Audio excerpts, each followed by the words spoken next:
They were the most successful warriors in history. They conquered the greatest empire the world had ever seen. In their brutal grasp, they held it together for more than 1,000 years. It's a saga of proud men and almost unending triumph. It's the story of the conquest of empire.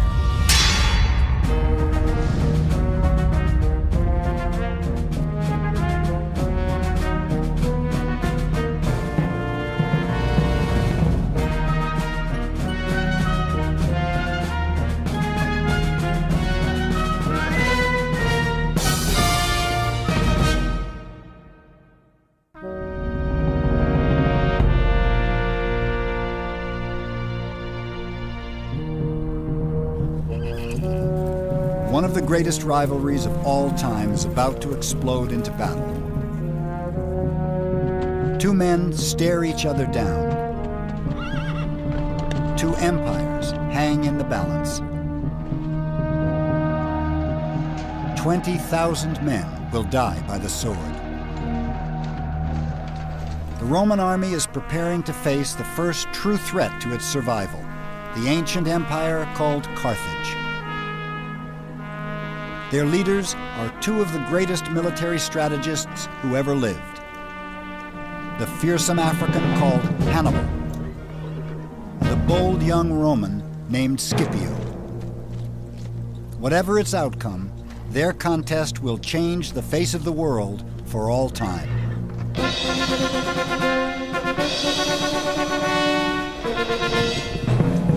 The Second Punic War, Rome versus Carthage, has reached its final crisis. It's a confrontation centuries in the making.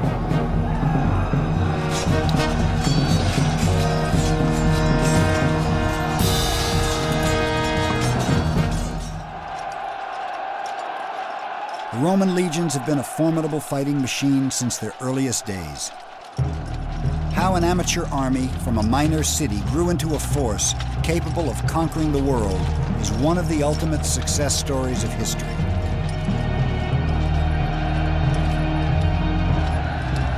In the early years, Rome was a democratic republic, its military an army of citizens. For centuries, it was the proud duty of every landowning Roman to serve in the name of the eternal city. The citizen militia was a true state army. It was an army that was rationalized along lines of wealth and age. And as best we can tell from our study of ancient history, this was the first army that was literally built into the state as part of the fabric of the state. Even though these citizen soldiers were not professional fighting men, they were the best trained forces the world had ever seen. They seem to have been born with weapons in their hands. Never did they take a break from their training. Their maneuvers are like bloodless battles, and their battles blood-stained maneuvers. Victory comes sure and certain. Josephus. In the early centuries, Romans claimed their warfare was mostly defensive, that they were only protecting themselves against their enemies, real or perceived. It didn't matter that they often won new territories. Romans insisted expansion wasn't their primary goal. Rome has been accused of following a policy of defensive aggression. And by that, it's often meant that the Romans feared an enemy on their borders. Fearing attack, they would preemptively attack this enemy, defeat them, and annex their territory. Once you've done that, of course, on the far side of this newly conquered territory, you would find new enemies on your borders, and you might fear them. And so thus you're compelled to continually advance your borders to, in your own mind, preemptively deter an aggression against your own state. It was an accidental empire, and yet Romans found themselves engaged in almost constant warfare. In battle after battle, Romans came away victorious, and Rome's influence was growing fast. Back in the 5th century BC, Rome was little more than a smudge on the map. Over the next 2 centuries, Rome conquered most of central Italy. Besides constant fighting and training, there were other keys to the success of this young army. The genius of the Roman war machine was rarely the invention of new weapons or tactics. Rather, just as they would in art and technology, Romans stole the military innovations of others, brilliantly. They didn't look for what today we'd call a silver bullet, the one single weapon system that would guarantee them success on the battlefield, or one tactic that would guarantee them success. What they looked for was to treat battle holistically, not just as a clash of technologies, but a clash of leadership, of will, of training, discipline, technology, politics. What they were a body of soldiers who always picked the best. And they weren't ashamed to pick the best from their enemies. From the Greeks, Romans took most of their early weapons and armor, like traditional round shields and hoplite thrusting spears. From the Gauls, a long javelin called a pilum, which they could throw 100 feet, along with larger oblong shields and chainmail armor. And from the nearby Etruscans, Rome copied the basic organization of her military, the legions, of roughly 5,000 men each. The Romans knew how to find an edge anywhere they could. The Roman army, with few exceptions, was always well-fed and healthy. Now, in an age of muscle-powered armies, where physical strength determines your dominance over an enemy, being healthy and being rested and well-fed would be today like having a weapons overmatched against an enemy in a firepower battle. It was very important. Another secret to Rome's success was extreme, unflinching discipline. If any soldier deserted or ran from battle, his entire unit faced brutal punishment. 1 in every 10 men was beaten, stoned, or flogged to death.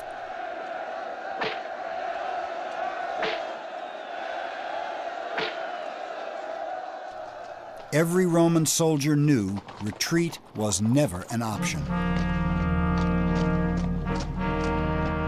It was a policy that often made the difference between victory and defeat.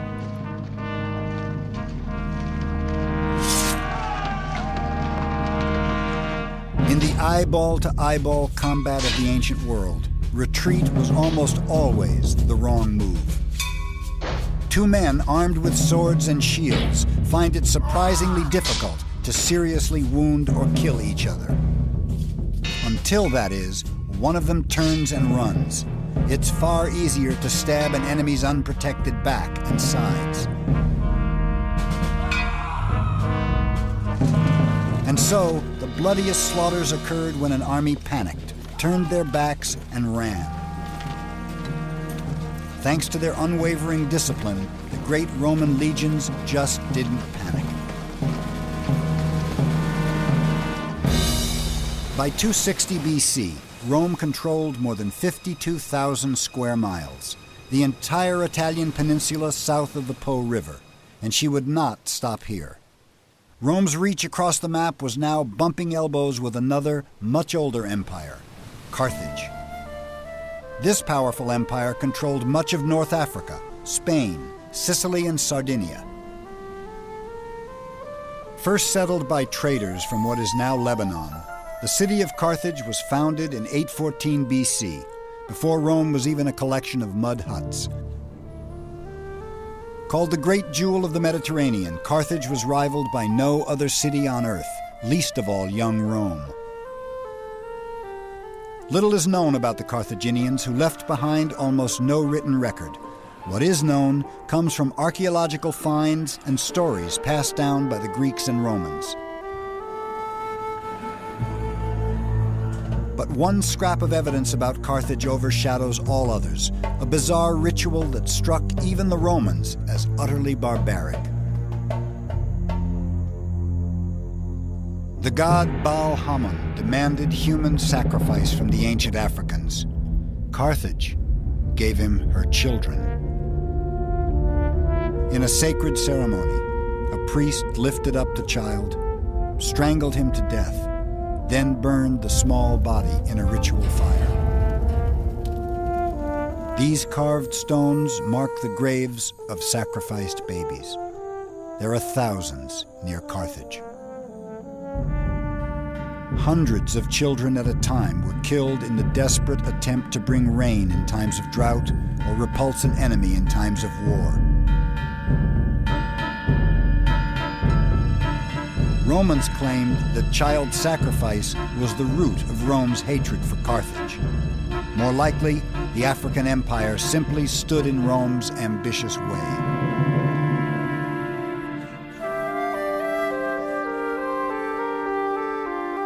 Rome continued to claim her wars were defensive, but it's doubtful even Romans believed this once she turned a hungry eye toward Africa. 265 BC. The First Punic War with Carthage seemed horribly one-sided. Carthage was a great sea power, and Romans had never fought a single battle at sea.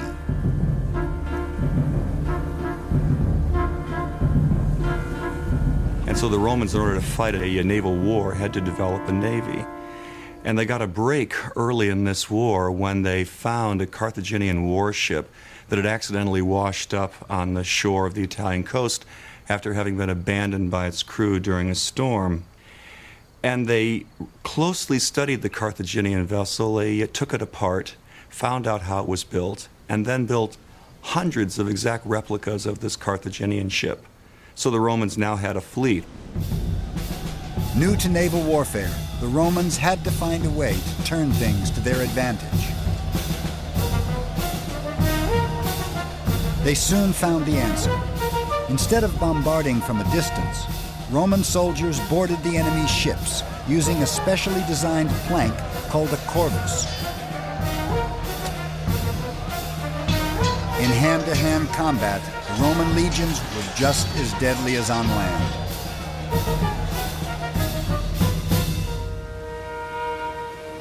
It took 23 years of fighting, but the Romans won the First Punic War in 241 BC. Romans seized the rich islands of Sicily and Sardinia and forced the king of Carthage to sign a crushing treaty, giving the empire's entire treasury to Rome. It's said a young boy witnessed his people's humiliation that day. The son of a Carthaginian general looked on, bitterly, vowing revenge. The child's name was Hannibal.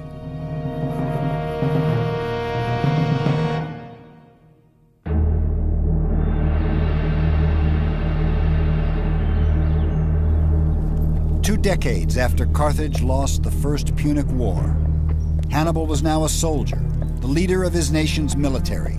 He was 25 years old and already a great warrior.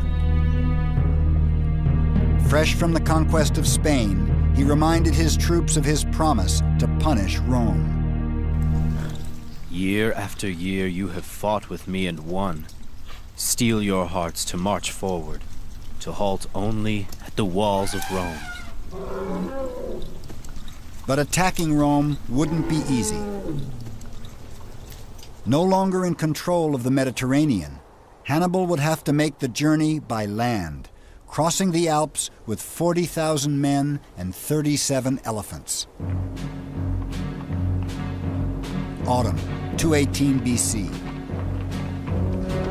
Man and beast trudge for months over cruel terrain. Their serpentine parade stretches more than 15 miles. Hannibal's troops are professional soldiers, well-equipped and well-trained, and yet the long journey takes a grim toll. When they finally make it through the mountains, 1/3 of Hannibal's men are dead. Most of the horses and all but one of the elephants have perished, and yet the survivors march on. Even before the first battle, Romans see Hannibal as a potent threat. They never had to face a fiercer or more warlike foe. Carthage had long been an enemy of Rome, and they were bringing with them countless Spaniards, already battle-hungry, and would soon be raising Gauls with their insatiable appetite for blood. War was coming, and it would be fought in Italy in defense of the walls of Rome. Livid. The Roman Senate raised 6 new legions, more than 30,000 men. The Second Punic War was begun. This time the deciding factor wouldn't be manpower, but strategy. Most Roman commanders were political appointees with little battlefield experience, no match for a military genius like Hannibal. Hannibal had a spark. I mean, he had many things that made him a great leader. I mean, he knew how to motivate troops, he knew how to innovate on the battlefield, he knew how to make the optimum use of the tools at his command. But in addition to that, he had that spark. He had the ability to read an enemy and find that one maneuver that would cause the enemy to collapse. In battle after battle, Hannibal humiliated the Roman legions. The most devastating defeat was the Battle of Cannae. Here, Hannibal, though badly outnumbered, managed to surround the Romans and slaughtered them. 50,000 Romans, more than half the entire Roman military, killed in the worst defeat Rome ever suffered. At last, Rome saw Hannibal for what he was, the first true threat to her survival. For 15 long years, the war against Hannibal dragged on, and large areas of southern Italy defected to him. Hannibal never lost a single battle, and many wondered how long it would be before he attacked the city of Rome. It was widely expected, of course, that he would take the city, but Rome was heavily fortified. Hannibal seems to have not had proper siege equipment. No matter how many armies of the Romans and their allies Hannibal could defeat, the Romans were always able to raise new armies, to put new armies into the field. And ultimately, Hannibal failed to take the city. And yet the tide didn't turn against Hannibal until the Senate called up a military leader in the same league with the legendary Carthaginian. Publius Cornelius Scipio had the cunning and the charisma to match the so-called scourge of Rome. The son of a general and a survivor of the Battle of Cannae, the young Scipio studied Hannibal's tactics closely. Then in 204 BC, rather than confront Hannibal in Italy, Scipio had a brilliant but risky plan, an end run. He sailed to Africa and invaded the empire of Carthage. Carthage was forced to respond, recalling Hannibal from his 17-year torment of Italy. It was the moment of truth. Scipio and Hannibal would fight a single battle to decide the Second Punic War, the Battle of Zama. The two armies gathered forces in the countryside of what is now central Tunisia. Outside the ancient city of Zama, Scipio confronted his arch-rival, Hannibal. It's believed the two men met face to face just before the ultimate battle in an attempt to make peace. Scipio refused Hannibal's terms, saying to his rival, "Prepare for war, since evidently you have found peace intolerable."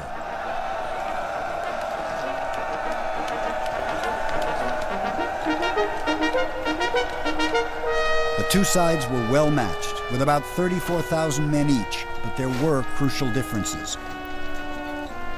Hannibal had been resupplied with 80 of his dreaded elephants, but Scipio had drilled his troops in new tactics for dealing with the great beasts. The Roman troops would form long corridors to funnel the charging elephants away from the front lines where they do the most damage. Scipio also had the support of thousands of local Numidian cavalry who defected from Hannibal. Renowned as the best cavalry in the world, the horsemen added to Scipio's edge.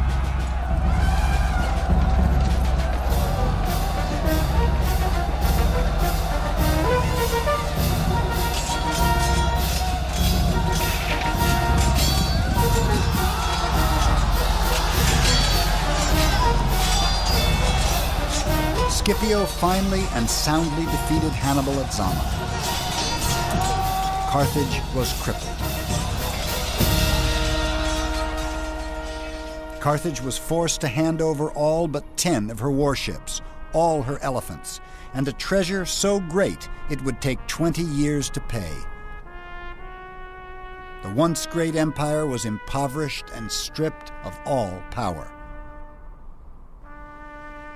Hannibal escaped from the Battle of Zama. For a time, he tried to revive his waning Carthage, but eventually fled into exile in Greece. And though the aging warrior no longer posed any threat, Rome still pursued him, determined to capture the famous scourge. Ultimately, Hannibal denied her the pleasure. Let us free the Roman people of their long-standing anxiety, seeing that they find it tedious to wait for an old man's death. It is no magnificent victory to defeat a man unarmed and betrayed. With that, Hannibal put a drink of poison to his lips and drained his cup. But even Hannibal's suicide was not victory enough. After so many years of war, Rome still saw Carthage as an enemy and could not abide her survival in any form. In 146 BC, Rome destroyed the African Empire once and for all in the final Punic War, slaughtering 500,000 people. The pearl of the Mediterranean is ground into dust.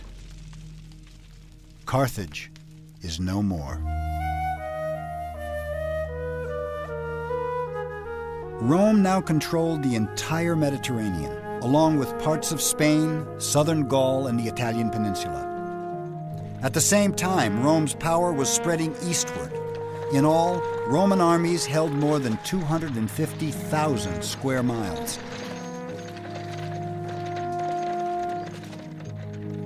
In 3 centuries, a small backwater city had become a dominant world power.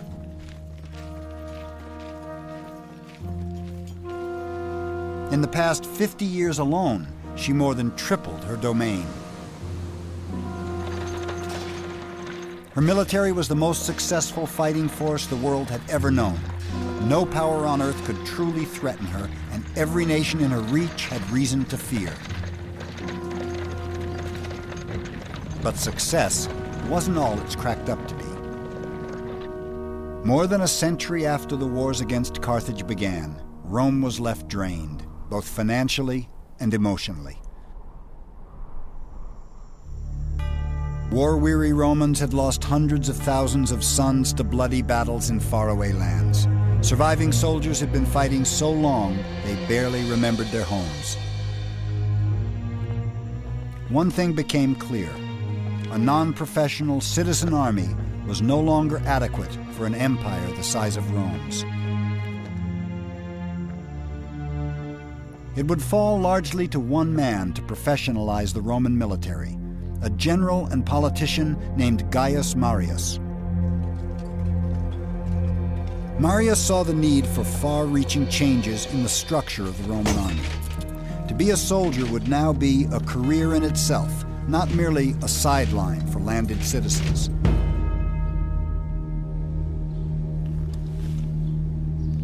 Marius recruited even the poorest Romans into the legions and issued them standardized equipment, making them the best outfitted soldiers in the ancient world. Including weapons, a soldier carried at least 80 pounds on his back, earning troops of this era the nickname Marius's Mules. Rome's first true professional soldiers were even more fit and better disciplined than earlier armies. But the biggest change of all, this new class of warrior had a special relationship with its commander. When they became veterans, Marius would personally see to it that his men received a grant of land, often in recently conquered territories. In the end, this was more than a generous perk for poor soldiers with no farms to return to. In fact, it was revolutionary. Suddenly, a soldier's first loyalty was to the general who recruited him and took care of him in old age, and not to the state. For the first time, the soldier looked to the general, not only for allegiance, but for pay, for retirement benefits, if you will. And then over time, then the army began to dominate the state rather than the state dominating the army. And that's the terrible legacy of Marius. Powerful generals now controlled their own private armies. Soon, they would use them however they saw fit, even against Rome herself.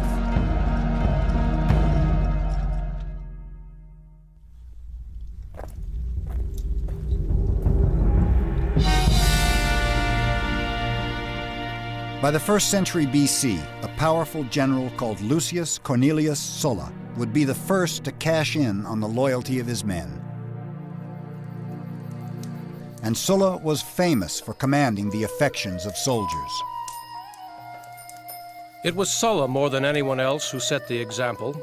In order to corrupt and win over the soldiers of other generals, he gave his own troops a good time and spent money lavishly on them.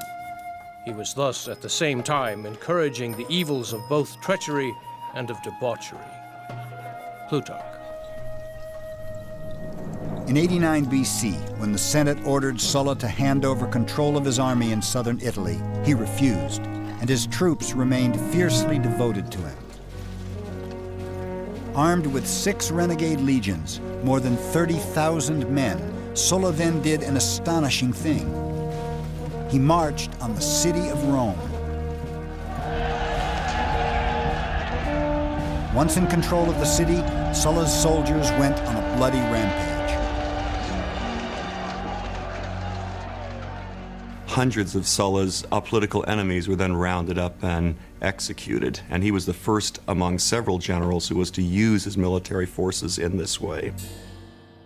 Sulla planted his own supporters in power and quickly left the city in peace, but nothing in Rome would ever be the same. A Roman general used his troops to enforce his own political power. It was the first time, but it would by no means be the last. Soon, another Roman army would march against Rome, led by a great leader, politician, and general. A man named Julius Caesar.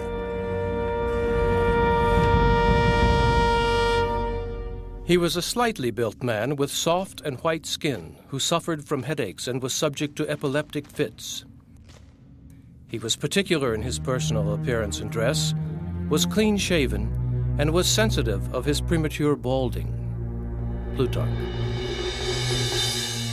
Shrewd and intense, the future dictator clearly saw his path to power.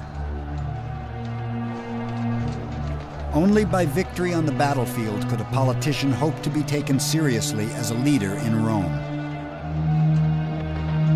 Now 40 years old, Caesar needed a war to win, and the obvious choice was to make one of his very own in a place called Gaul.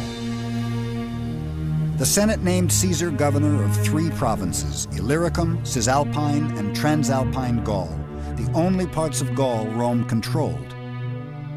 Caesar hungered for the rest. The Gauls had long been the most powerful and successful people of northern and central Europe. By Caesar's time, they dominated the lands of modern France, England, and Ireland. The Romans considered them barbarians, but Gallic culture was actually quite advanced. And yet, what the Gauls were most famous for was their bloodlust in battle. They excelled in psychological warfare. They wore body paint and caked their hair with lime and mud, terrifying the methodical Romans.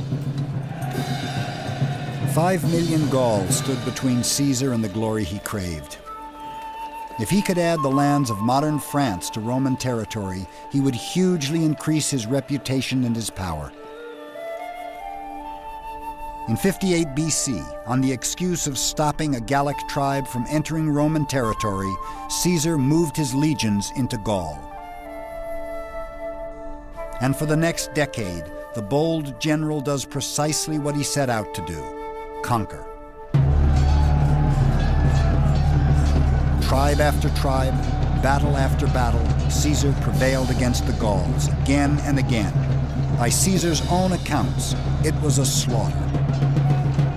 The campaign in Gaul of Julius Caesar is very well known, and very often people see it as somehow epitomizing Roman imperialism. What people forget is that Julius Caesar was proud of the fact that in Gaul he killed 1 million Gauls. That's genocide. Though he's considered one of history's great generals, Caesar was not a tactical genius. Instead, he had incredible fortitude and a genius for inspiring others. Caesar won the devotion of his soldiers by marching alongside them, eating the same food and sleeping on the ground as they did. He forged a military machine during these campaigns, the likes of which had not really been seen prior to this in Roman history. He built an army composed of troops that were fanatically loyal to him, particularly the legionary infantry who fought along with him.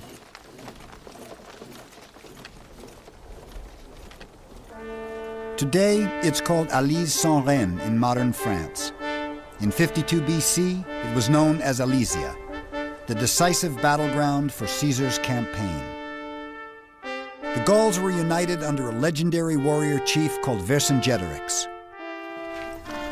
For Julius Caesar, this is the moment of truth. He surrounds Alesia, but he's taken by surprise when Gallic reinforcements attack from behind.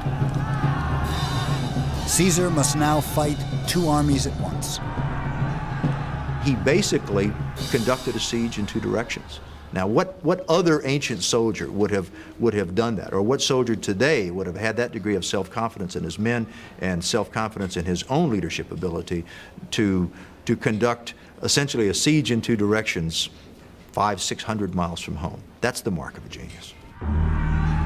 He's outnumbered 5-1, but Caesar's troops eventually win the battle, capturing the infamous Vercingetorix.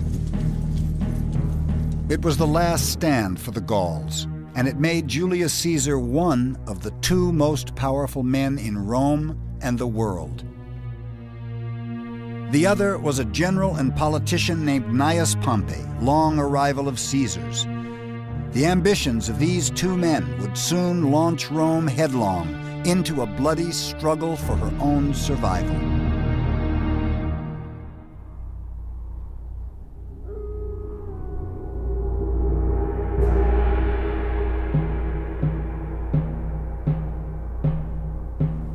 It was never a raging torrent or a great river, but it was destined for a place in history. Its very name has come to mean a boundary and an irrevocable decision. The Rubicon. For Caesar, at first it was simply the southern boundary of his province in Gaul. It would soon become a great deal more. The Senate recalled Caesar to Rome, but ordered him to leave his legions behind. He was between a rock and a hard place. He had to go to Rome, but if he went unprotected, he'd almost certainly be murdered by Pompey's supporters. He believed he had no other choice but to call on the loyalty of his men. He turns to his troops and says, "I'm being insulted by the state. Do you think this is a good thing? Protect me, defend my position in society." That's what the troops were marching for. At least that's how Julius Caesar put it. It was a high-stakes game of chess, using real armies. In 49 BC, in bold defiance of the Senate, Caesar took his army out of Gaul across an unassuming little stream.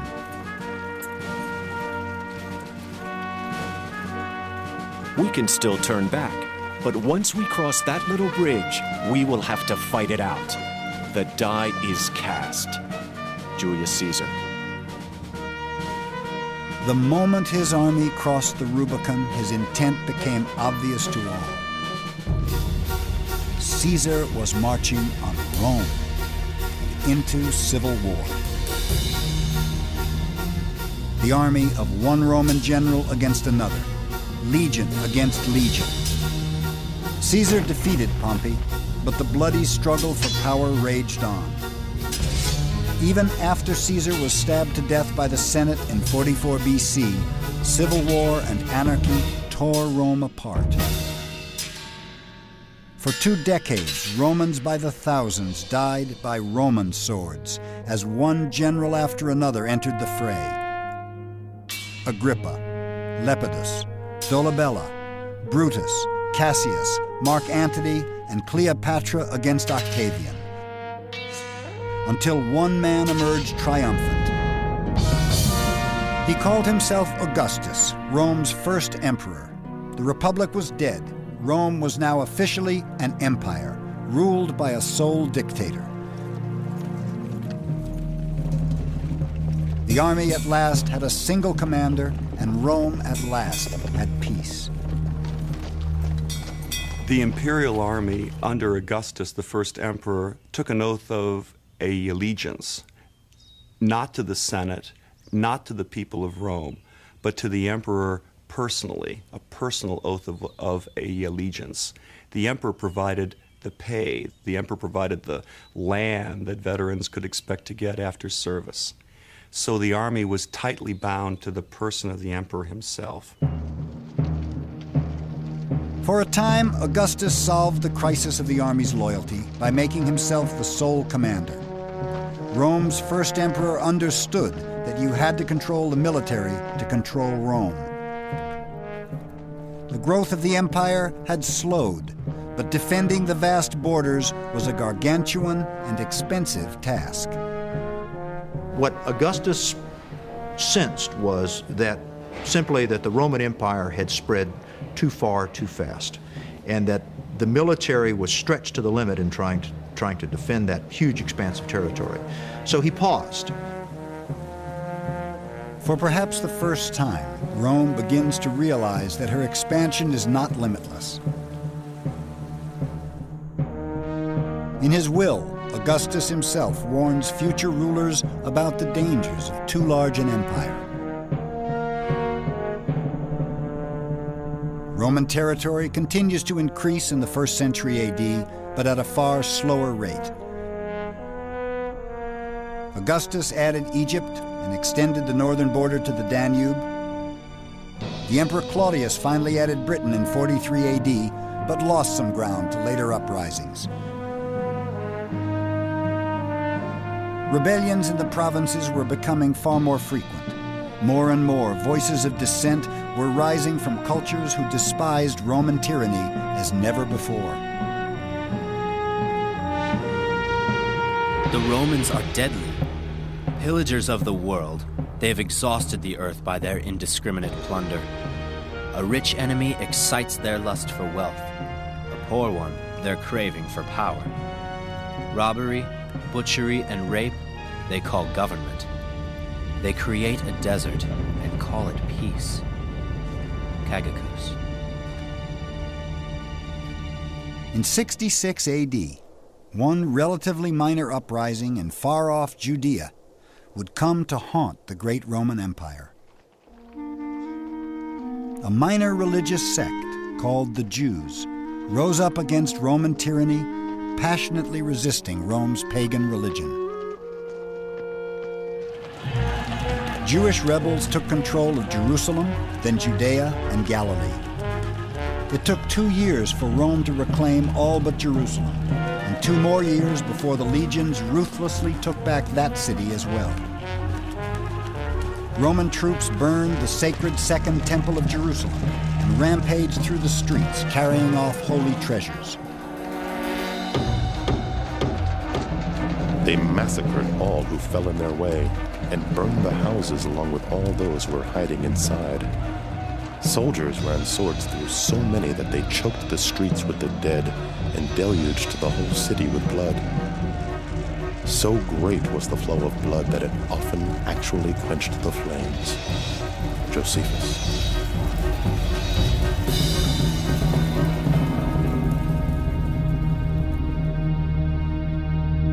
By 74 AD, the Jewish cause seemed lost, and yet one last group of rebels refused to surrender.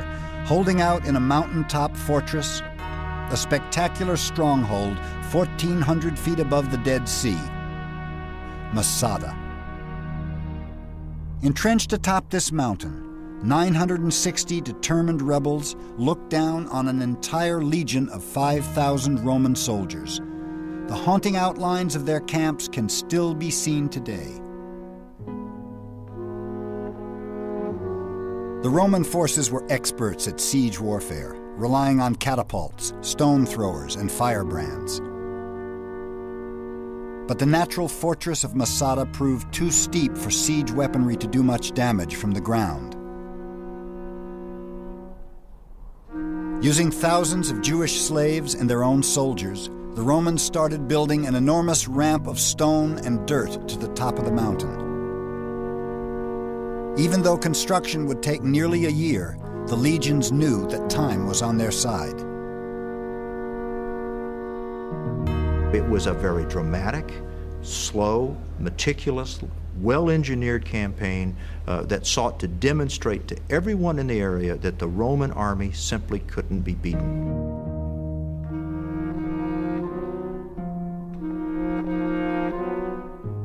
Four years after the fighting began, the ramp was complete.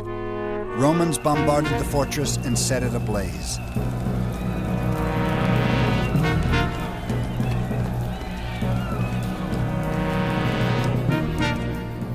The Romans returned to their camp with the intention of attacking their enemy the next day, and throughout the night kept a careful watch in case any of them should escape in secret.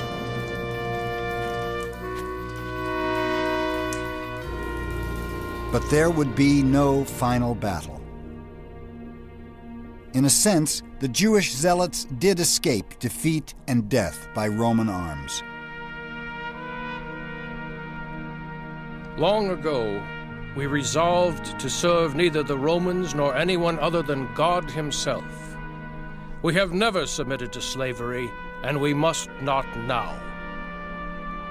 Let our wives die unabused, our children without any knowledge of slavery. Ben Yair. They drew lots, choosing 10 men from among them who would slay all the rest. Then they offered their necks to the stroke of those who executed that melancholy task.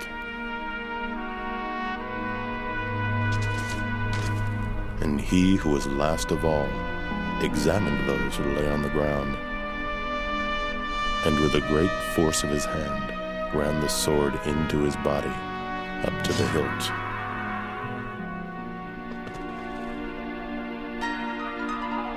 During the long night, more than 900 devout Jews turned their swords on themselves. When the Romans came upon the rows of dead bodies, they did not exult over them as enemies, but admired their resolve, and the way so many of them had shown an utter contempt of death in taking their own lives without a tremor.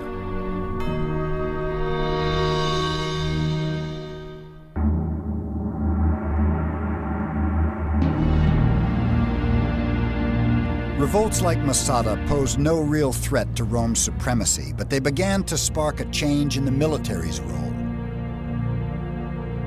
Scattered uprisings continued to trouble the empire, little by little turning Rome's great army of conquest into an army of occupation.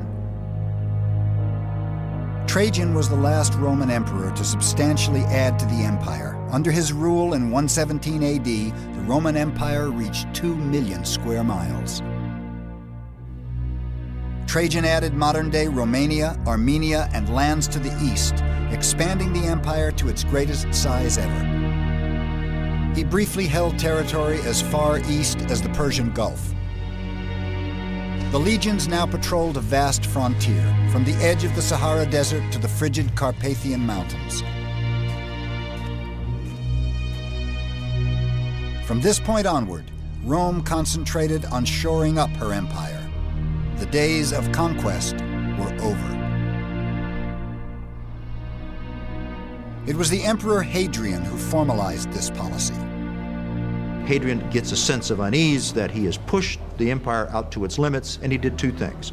He pulled he pulled the army back from its overextension, and then he built a series of beautifully engineered fortifications.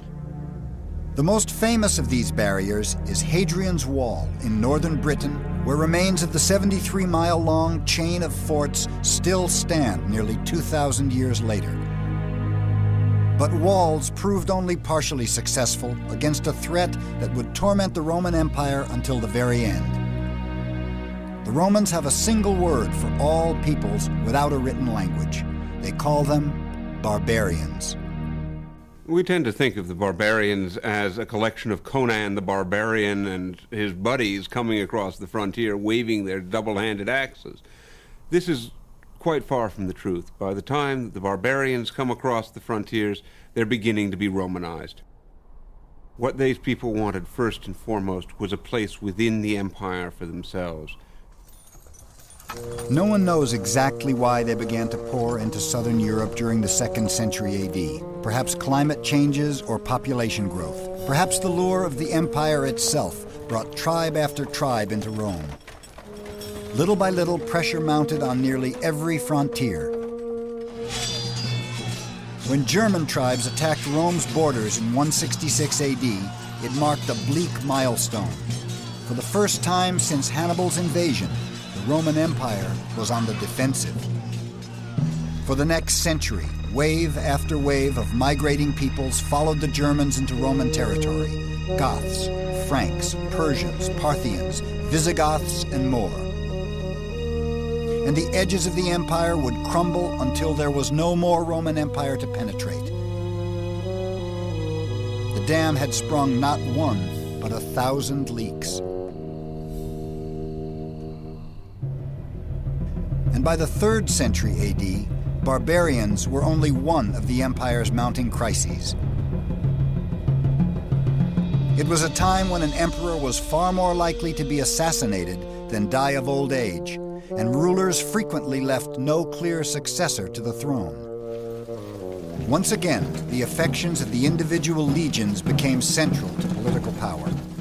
There came a point where the loyalty of the army became suspect, particularly in the 3rd century AD, when the empire, faced by barbarian incursions on the frontiers, faced by plague, by rampant inflation, some armies proclaimed their own commanders emperor and then marched on Rome, trying to seize power. It was a recipe for anarchy and disaster. Feuding legions proclaimed 30 different emperors in a period of just 23 years. Civil wars broke out frequently over who the true emperor was. Throughout much of the 3rd century, Roman armies were often engaged in fighting one another rather than in guarding the frontiers and protecting the security of the empire as a whole. The period of the so-called barracks emperors, the period of military anarchy, is a very interesting period to modern scholars, because I think what it shows is moral collapse of the military leadership in the Roman Empire. And it's a question of allegiance. If the army becomes more important than the state, then ultimately both the army and the state are doomed. And that's a terrific lesson for all of us in this day and age. Meanwhile, Rome's impressive record in battle was slipping. Apparently, the great legions had lost their edge. Many people are very keen to criticize the Roman army in the 3rd century because it suffered military defeat after military defeat. But we do need to remember that the Roman army had not fought an offensive battle for nearly a century. The Roman army had been patrolling the frontiers, not fighting wars. The low point came in 260 AD. The Emperor Valerian has spent his entire career fighting the Persians to the east with limited success. With his troops ravaged by war and disease, he's forced to do something no emperor has ever done: negotiate.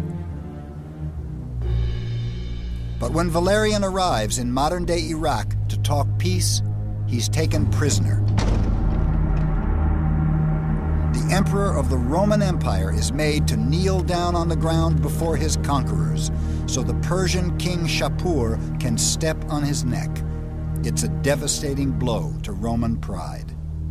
Shapur took the defeated Valerian back to his capital, and there, when he died, had him flayed, his skin dyed crimson, and he was stuffed and displayed in the chief temple. For Romans, it was a symbol of their utter military humiliation at the hands of a foreign power. It was not the end for Rome, not yet. But it was the beginning of the end. The Roman legions were no longer the invincible fighting machine that once conquered the world. The frontiers of the empire were no longer impenetrable. And Rome herself could no longer be said to rule the world. Less than a century after the first barbarians crossed into the empire, one ancient Roman saw this momentous time for what it was. Our history now plunges from a kingdom of gold to one of iron and rust.